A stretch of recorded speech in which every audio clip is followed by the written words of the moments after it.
हमारे देश में पुराने जमाने में डकैत हुआ करते थे। डाकू मोहर सिंह, डाकू माधो सिंह होते थे ना, डाकू जालिम सिंह वगैरह वगैरह, ये डकैत होते थे और इनके पास पैसा मिलता था। पुलिस जब इनके घर में छापा मारती थी तो सबको पता है कि कहां से आया, लूटा।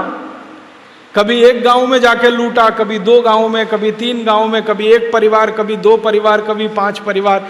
तो हमें संतोष है कि भाई डाकू मोहर सिंह के पास पैसे कहां से आए, कहीं लूटा उसने।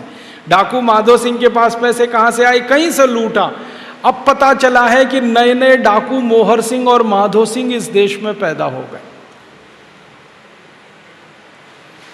जिनके घर में चाय की भी दुकान नहीं है, पान की भी दुकान नहीं है और उनके पास सैकड़ों करोड़ रुपए की संपत्ति है। मैं बिना नाम लिए कहता हूं, महाराष्ट्र में ऐसा ही एक डाकू है, हम सब उसे नेता कहते हैं और वो मंत्री है, केंद्र सरकार में मंत्री है। उसने बंबई से पूना के बीच की सारी जमीन खरीद रखी। बंबई से पूना के बीच की सारी जमीन, लाखों हेक्टेयर की जमीन एक डाकू ने खरीद रखी। आप सोचो, ऐसे ऐसे 80,000 हैं। मैं तो एक की बात कर रहा हूं, 80,000, जिन्होंने लूट लूट के इस देश का पैसा स्विस बैंकों में जमा कर रखा है।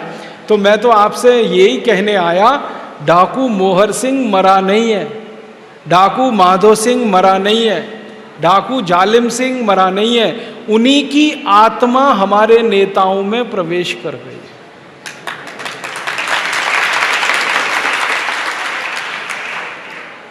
अंधाधुंध लूट रहे हैं इस देश को।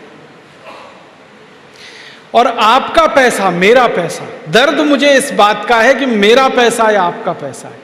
अगर मेरा आपका नहीं होता तो थोड़ी देर के लिए हम छोड़ देते, चलो ठीक है। मैं आप और सब मिलके जो टैक्स में दे रहे हैं उसको लूट रहे हैं।